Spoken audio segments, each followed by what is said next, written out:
Bom dia, boa tarde, boa noite, tudo bem com vocês? Galerinha, hoje a gente vai falar sobre um tema extremamente importante, que é educação. A gente sabe que nos anos anteriores o Enem já utilizou a temática da educação, entretanto ele utilizou a educação inclusiva, referente a determinadas situações na sociedade, como a inclusão de pessoas com deficiência auditiva. A gente vai falar hoje sobre dois elementos, um deles que é a educação e o outro que é a internet. Infelizmente, nós ainda não conseguimos chegar a um ponto onde tanto a internet quanto a educação possam estar interligadas e servir como auxílio na construção do conhecimento. Isso acontece por dois motivos. A gente vai tentar falar sobre algumas coisas aqui especificamente. Primeiro, o que é educação? Para que a gente entenda.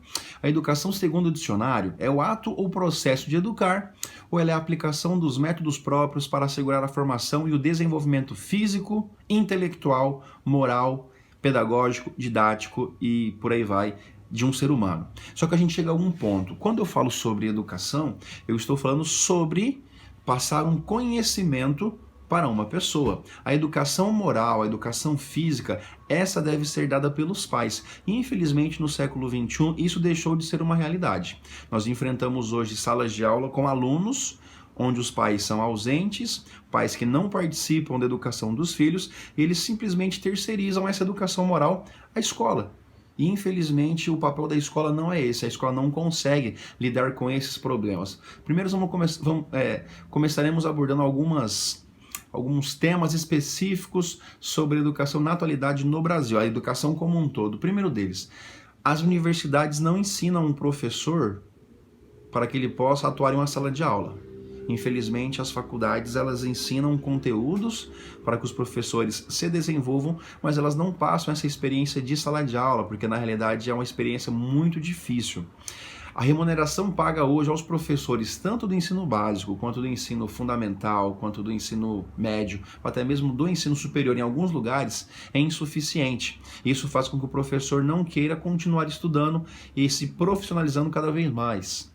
Carência em sistemas eficientes de aperfeiçoamento, ou seja, a capacitação continuada de professores. Pouquíssimas escolas fazem esse trabalho de educação continuada para que o professor ele se recicle, ele se reforme todos os anos. Existe hoje um currículo que é pouco atraente para o aluno, ou seja, não é mais uma questão de ensinar matemática, português, história, geografia, física, química e outras matérias, o que faz o aluno estar interessado em estudar. Nós precisamos inverter a situação das escolas e tentar procurar o que realmente o aluno procura dentro de uma escola. Baixa participação dos pais na vida escolar dos filhos, burocracia excessiva dentro das escolas, investimentos públicos insuficientes para atender com qualidade as necessidades educacionais. Elevados índices de repetência, principalmente em regiões mais carentes, baixa permanência dos alunos na escola, existência de professores lecionando sem uma formação específica, uso excessivo de métodos de ensino ultrapassados, ou seja, aquela escola que trabalha do mesmo jeito há 20, 30, 40 anos, falta de conexão entre os níveis de ensino, ou seja, não existe uma relação entre os níveis iniciais e os níveis finais de educação, altas taxas de abandono de aluno devido ao fracasso escolar, ou problemas financeiros, carência de condições e materiais nas escolas em regiões mais pobres. Talvez você que esteja assistindo esse vídeo, você fala o seguinte: bom, mas a minha escola é tranquila, a gente não tem esses problemas. Existem escolas e escolas. A gente não está falando sobre um lugar físico, a gente está falando sobre educação como um todo.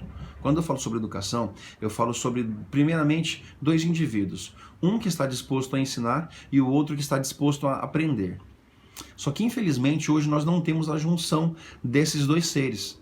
Nós temos, por vezes, pessoas que realmente querem ensinar e pessoas que não querem aprender, e outras nós temos pessoas que querem aprender e pessoas que não sabem ou não querem ensinar, porque já estão acomodadas e acabam crendo que isso é difícil. Essa seria a visão dentro de um contexto geral. Nós percebemos que a escola passa por todos esses problemas, mas nós temos outra visão, que é a visão do pai. Por que será que o meu filho hoje não consegue aprender? Eu coloquei aqui 4 pontos. Primeiro, professor despreparado. O pai acredita que o filho dele não aprende porque o professor não tem capacidade, não é qualificado. O segundo é a falta de comunicação entre a escola com a família. O filho faz alguma atitude na escola e a escola, por medo, por receio talvez de perder aquele aluno, ela não entra em contato, ela tem uma conversa informal com o aluno e pede para que ele não faça mais aquilo. A gente percebe que isso não funciona na maioria dos casos. Os pais querem participar, os pais querem que a escola entre em contato com eles e avise o comportamento que o filho teve ali dentro daquele ambiente. Falta de confiança nos professores. Muitos pais hoje, eles desmentem aquilo que o professor fala. Então, por exemplo, o professor de matemática ensinou a criança a resolver um cálculo de determinada forma. Chega em casa, a criança passa para o pai o que o professor disse, e o pai, acreditando ser melhor, que tem uma alternativa mais viável, ele ensina uma outra fórmula para o aluno, desacreditando assim o professor. Então essa falta de confiança, ela acaba sendo gerada tanto por parte dos pais, quanto por parte da criança para com o professor. E depois, falta de aulas mais inclusivas. E quando eu falo sobre essa inclusão, eu falo inclusão de educação com outros recursos da sociedade, seja a internet, seja a interação com os meios de comunicação. Isso acaba faltando, isso está ausente na educação hoje, o que gera um problema. Agora, a questão do tema que é o título do nosso vídeo, a educação nos tempos do like. Galera, é muito difícil um professor competir hoje com a internet. Nós temos ali hoje canais com milhões de seguidores, onde os alunos se espelham em indivíduos que na verdade fazem palhaçadas simplesmente para ganhar dinheiro. E quando essa criança assiste aquele vídeo e ela vai para a escola, ela tenta reproduzir aquilo que ela viu na internet na sala de aula. E o professor tem um problema gravíssimo com isso. Por quê? Hoje, segundo a revista Isto É, jovens entre 13 e 17 anos estão abandonando a escola. E o número que antigamente era de 6%, elevou-se para 21%. Agora, por que isso tem acontecido? A gente tem 3 fatores extremamente importantes. O primeiro deles é a desigualdade social e econômica brasileira. Muitas crianças precisam abandonar a escola para auxiliar na economia doméstica, para auxiliar em casa, porque elas não têm condição. E hoje nós temos um número de pessoas no Brasil extremamente pobres. Para que vocês entendam, hoje nós temos quase 6 milhões de pessoas que passam fome no Brasil. É um número muito alto.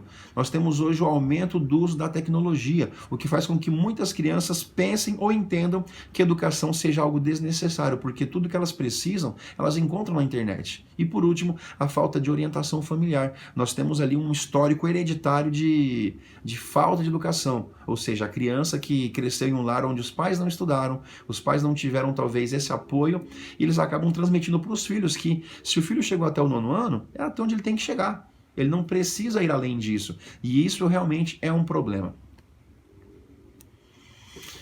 Agora a questão, como professor normal, no caso eu, consigo competir com a internet? Na minha sala de aula eu não posso falar palavrão. Na verdade, não é que eu não possa falar, não é da minha índole falar palavrão. Eu não posso mentir, eu não posso fazer bullying com os meus alunos, eu não posso fazer uma série de coisas que hoje, infelizmente, personagens da internet fazem e acaba sendo algo legal, algo bacana. Quando eu fiz a minha primeira entrevista de emprego, em 2011, a primeira coisa que o meu coordenador falou foi o seguinte: olha, você vai entrar na sala de aula e você precisa dar uma aula show. E eu fiquei pensando, cara, aula show pra mim tem que ter violão, bateria, vou fazer música, e eu não sei fazer isso. Não faz parte do que eu aprendi na faculdade. Eles não me instruíram a isso. Eu não sou aquele professor que consegue chegar na sala de aula e fazer comédia, fazer um show de stand-up para que os alunos riam e, além de tudo, consigam aprender. Eu bato palma os professores que realmente conseguem fazer isso, mas não são todos. É uma pequena minoria que faz isso, e esses acabam sendo os professores que se destacam. E infelizmente a nossa educação é invertida, porque o professor que consegue fazer da sala dele um show, ele é bem remunerado, ele é bem tratado, ele acaba sendo um professor que traz audiência. Já o professor simples, que faz o trabalho dele bem feito, que faz tudo como teria que ser feito, porque é o que ele aprendeu e aquilo que ele sabe, ele é desvalorizado.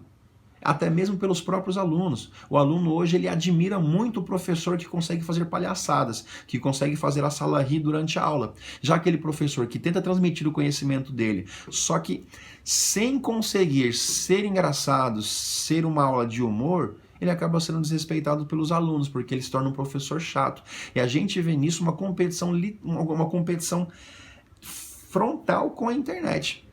É muito difícil hoje o professor competir com os vídeos, porque você cria um canal na internet para auxiliar o desenvolvimento intelectual dos alunos e você não tem visualizações, as pessoas não querem aprender. Agora, Personalidades da internet, Cocielo, Felipe Neto, Whindersson Nunes, eles postam um vídeo em questão de horas. Eles têm milhões de visualizações. E são vídeos que não vão agregar à sua vida, não traz um conhecimento.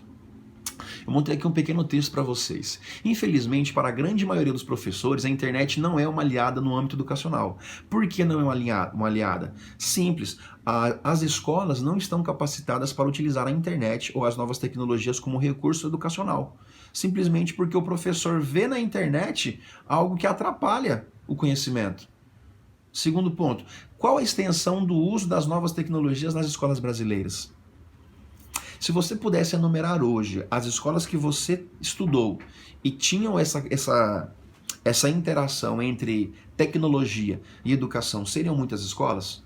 Ou até mesmo escolas que talvez você estude, tem essa possibilidade de inclusão entre tecnologia e educação, mas o professor não está capacitado para isso.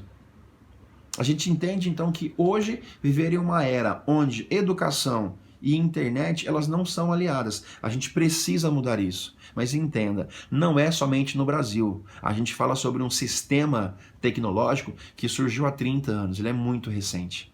Então não adianta você pensar que há outros países como a Europa, a Ásia ou a América do Norte, eles já têm essa interação entre tecnologia e educação. Isso é uma mentira. Na verdade, poucas escolas conseguem de fato fazer essa interação, porque até mesmo professores em outros lugares do mundo, principalmente países desenvolvidos, eles não acreditam que a internet seja de fato um recurso que possa auxiliar no desenvolvimento educacional dos alunos. Então entenda isso. A internet ela pode ser uma ferramenta utilizada por você para pesquisas, para muitas coisas, sim. Mas ela é hoje uma aliada para o professor? Infelizmente não. A gente não pode falar que ela seja. Simples assim. Então quando eu falo sobre internet nos tempos do like, eu quero falar que o professor hoje está ficando deslocado. O professor vem perdendo seu espaço simplesmente porque eu prefiro assistir os vídeos de comédia dos meus YouTubers favoritos e deixar, por exemplo, de assistir vídeos que sejam mais interessantes. Como, por exemplo, tem um canal que eu gosto bastante, que é o Você Sabia. São, talvez, dúvidas, orientações sobre fatos históricos, fatos científicos, que você pode conhecer. E esse é um canal que eu recomendo para todos. Só que, infelizmente, a minoria realmente vai chegar até o final desse vídeo para saber talvez essas dicas, porque a gente começa a assistir e para. Aquilo que não é interessante para mim não merece ser visto. Simples assim. Um grande abraço para vocês, esse foi a nossa discussão, nosso tema de hoje e até a próxima.